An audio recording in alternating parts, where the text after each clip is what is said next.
आवारा कुत्तों को लेकर देश भर में बवाल मचा हुआ है। लोग सड़कों पर उतरकर प्रदर्शन कर रहे हैं। इसी बीच आज सुप्रीम कोर्ट में मामले की सुनवाई हुई। 3 जजों की बेंच ने मामले की सुनवाई की है और बड़ा फैसला सुनाया है। आखिर सुप्रीम कोर्ट के जजों ने क्या कुछ फैसला सुनाया है वो हम आपको बताएंगे, लेकिन उससे पहले आपको बता दें कि सुप्रीम कोर्ट में जमकर बहस देखने को मिली।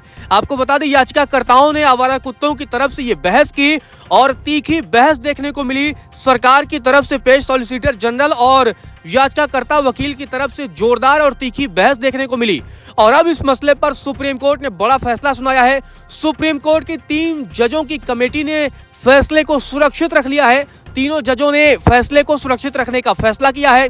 साथ ही सुप्रीम कोर्ट की तरफ से बड़ी टिप्पणी की गई और कहा गया कि मामले का समाधान होना चाहिए, विवाद नहीं होना चाहिए। आपको बता दें कि आवारा कुत्ते के मामलों में समाधान निकालने की सुप्रीम कोर्ट ने वकालत की है और अब सबसे बड़ी बात यह है कि दिल्ली सरकार की तरफ से कहा गया कि हम कुत्तों को मारने के लिए नहीं कह रहे हैं, बल्कि हम उन्हें शेल्टर होम में रखने के लिए कह रहे हैं। आपको बता दें कि दिल्ली सरकार की ओर से पेश सॉलिसिटर जनरल तुषार मेहता ने कहा कि बच्चे मर रहे हैं, नसबंदी से कुत्तों के काटने की घटनाएं थम न रही हैं। देश में इस तरह के कई चौंकाने वाले मामले हैं। कोई भी जानवरों से नफरत नहीं करता है। लेकिन आपको बता दें ये पूरा बवाल क्यों मचा है। दरअसल दिल्ली एनसीआर में बेघर कुत्तों यानी कि आवारा कुत्तों को शेल्टर होम में भेजने का निर्देश सुप्रीम कोर्ट ने दिया था, जिसके बाद से हंगामा मचा हुआ है। राजनीतिक दलों से लेकर के, जिसमें मेनका गांधी, राहुल गांधी, प्रियंका गांधी समेत तमाम नेता कुत्तों के समर्थन में उतर आए हैं और इसके अलावा सिनेमा से लेकर के अन्य सेक्टर के लोगों ने भी कुत्तों के समर्थन में पोस्ट किए हैं और उसे लेकर सड़कों पर भी प्रदर्शन चल रहा है। लोग सड़कों पर उतर आए हैं और इस मसले को लेकर के ही आज सुनवाई हुई है। तमाम याचिकाएं दायर की गई थी, जिसमें सुप्रीम कोर्ट के 3 जजों की बेंच ने सुनवाई की है और सरकार की तरफ से, दिल्ली सरकार की तरफ से सॉलिसिटर जनरल तुषार मेहता पेश हुए थे। उन्होंने कहा कि कोई भी कुत्तों को मारने के लिए नहीं कह रहा है, हम बस उन्हें इंसानी आबादी से अलग रखने को कह रहे हैं। सरकार ने कहा कि लोग बच्चों को बाहर भेजने से डर रहे हैं, नियमों से समाधान नहीं होगा, अदालतों को हस्तक्षेप करना होगा। ये बड़ी टिप्पणी सरकार की तरफ से की गई है। सॉलिसिटर जनरल ने कहा कि किसी भी देश में 2 पक्ष होते हैं, एक मेजॉरिटी जो मुखर होकर बात करती है लेकिन दूसरा पक्ष चुपचाप सहता जाता है, लेकिन यहाँ वोकल माइनॉरिटी है जो चिकन खाती है और अब पशु प्रेमी बन गई है। तो ये बड़ी टिप्पणी जो है सरकार की ओर से पेश सॉलिसिटर जनरल की तरफ से की गई है। वहीं इस पूरे मसले पर याचिकाकर्ता और वरिष्ठ अधिवक्ता कपिल सिब्बल ने कहा कि कोर्ट के निर्देश में कहा गया है कि कुत्तों को नसबंदी के बाद छोड़ा नहीं जाएगा, तो फिर वे कहां जाएंगे? ये नियमों के खिलाफ है, इस पर रोक लगनी चाहिए।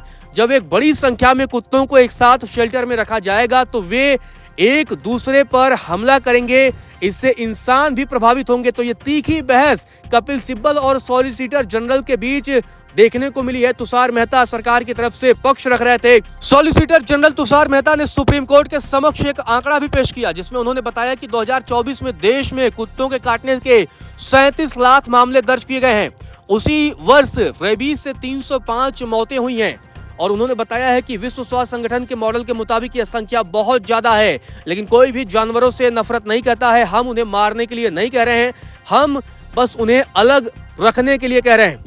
वहीं कपिल सिब्बल ने कहा कि कुत्तों को रखने के लिए पर्याप्त जगह नहीं है। सिब्बल ने कहा कि दिल्ली, गाजियाबाद, फरीदाबाद आदि के सभी इलाकों से आवारा कुत्तों को इकट्ठा करना शुरू करें और उन्हें ऐसे आश्रय स्थलों और बाड़ों में स्थानांतरित करें जो मौजूद ही नहीं है।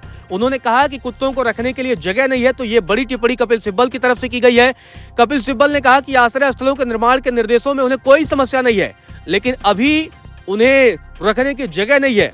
कपिल सिब्बल ने तर्क दिया कि आवारा कुत्तों को न छोड़ने का निर्देश दिया जाए, यह भी लागू नहीं हो सकता क्योंकि पहले से ही आश्रय स्थल नहीं है। कुत्तों को उठाने में कोई ढिलाई न बरतने का भी निर्देश दिया जाए, इस पर तत्काल रोक लगाने की जरूरत है। कपिल सिब्बल ने यह भी तर्क दिया। कपिल सिब्बल ने कहा कि एक बार कुत्तों को उठाने के बाद वे उन्हें कहां ले जाएंगे, ये एक बड़ा सवाल है। वही याचिकाकर्ता की दलील सुनने के बाद जस्टिस संदीप मेहता ने एक हलफनामा दायर करने के लिए कहा है। सुप्रीम कोर्ट ने स्थानीय अधिकारियों से पशु जन्म नियंत्रण नियमों के कार्यान्वयन पर भी उनका रुख पूछा है। कोर्ट ने कहा कि पूरी समस्या नियमों के कार्यान्वयन में अधिकारियों की निष्क्रियता की वजह से है। नियम और कानून संसद द्वारा बनाए जाते हैं लेकिन उनका पालन नहीं होता। ये बड़ी टिप्पणी इस पूरे मसले पर सुप्रीम कोर्ट की तरफ से की गई। सुप्रीम कोर्ट ने कहा कि स्थानीय अधिकारी वो नहीं कर रहे हैं जो उन्हें करना चाहिए। वहीं सॉलिसिटर जनरल की तरफ से कहा गया कि एक और इंसान पीड़ित है तो दूसरी ओर जानवर भी पीड़ित है और पशु प्रेमी यहाँ मौजूद हैं। आपको बता दें सुप्रीम कोर्ट ने 11 अगस्त के आदेश वाली अंतरिम आदेश पर रोक लगाने वाले फैसले को अभी सुरक्षित रख लिया और आने वाले समय में इस पर फैसला लिया जाएगा। अब देखना दिलचस्प होगा कि आखिर सुप्रीम कोर्ट इस पूरे मसले पर क्या फैसला सुनाती है, क्योंकि फिलहाल सुप्रीम कोर्ट ने फैसला सुरक्षित रख लिया है।